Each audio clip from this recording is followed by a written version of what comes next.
So, on this episode of Paul's Speed Shop, I break some stuff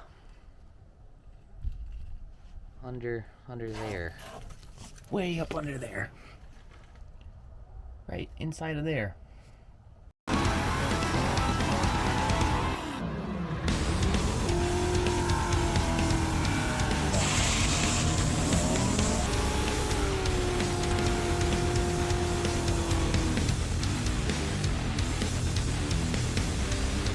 Our last video was about turning up the boost after we fixed the electronic boost controller, but none of my street passes went well. So here's a few videos of that in case you missed it.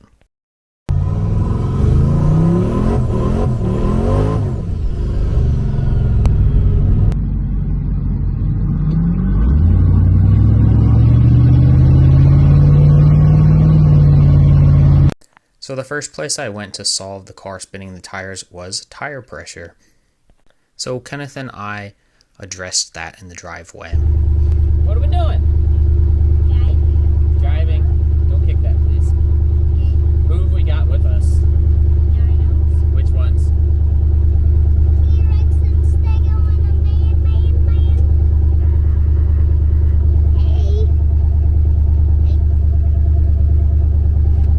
Okay.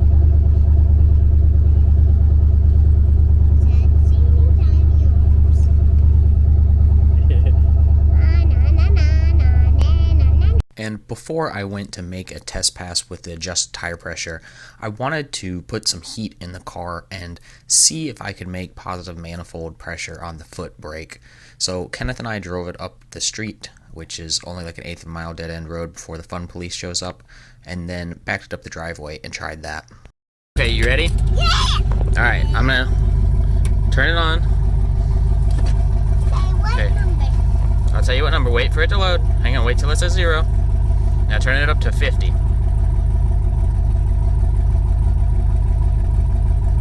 Too far. It's kind of touchy. Let me help you. There you go. Just trying something. You ready? I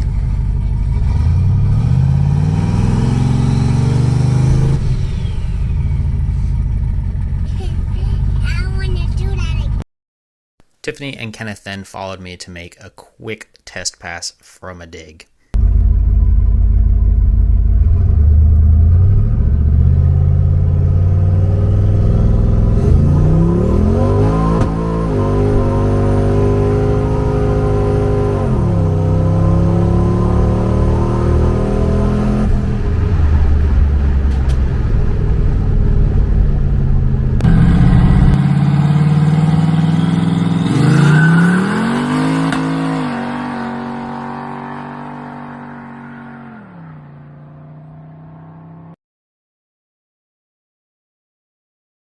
Kenneth, did that go good?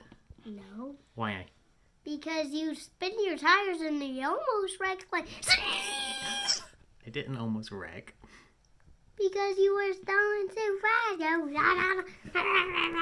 Kenneth is right, that went terribly. The car annihilated one tire for like 400 feet, and that's the whole point of this episode. But let's look at some time slips. The first is a draggy slip from that pass, and this next one is a physical slip from Shady Side back in October.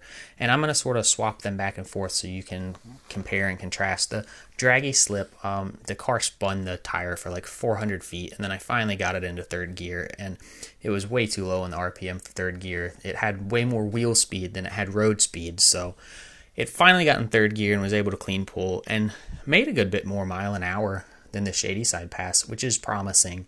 But obviously, you know, your short time and the 330 foot are trash. Anyways, on the way home, I then made a second gear rolling hit at 50% duty cycle on the boost controller and just watched Tiffany's Durango in the rear view. This car pulls pretty good when it's not spinning the tires like crazy.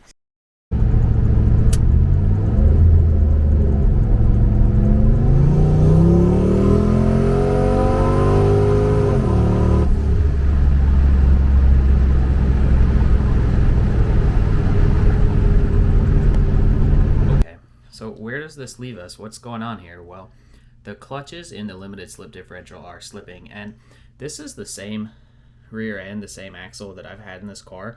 since I put it in there in December of 2018 when I first V8 swapped this car.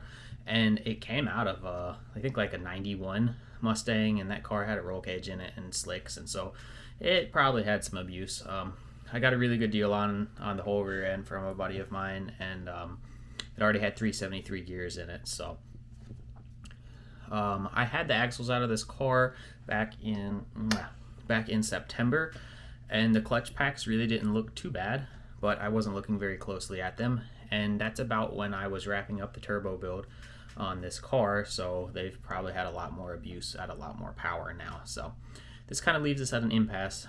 What should we do, Kenneth? Should we try and fix what's in there, or Yes. or should we try and upgrade it and make it better? Yes. Yes we to both. Could. Are you a robot? I am Mecha Godzilla. You're Mechagodzilla? Okay, tell him bye. Bye bye. I'll see you next week. I had planned on making this one longer episode, but it looks like I'm going to be waiting on parts to fix the differential for a while, and I'm actually going to be changing quite a bit in the rear end of this car all at one go, so that'll be some pretty good content, I hope, for a future episode. I'm trying to get this car ready for a no prep event at Shadyside Dragway, which is March 18th and 19th, so I've got about 5 weeks to go. So there should be a few episodes between now and then getting ready. As always, thanks for watching. We'll see you next time.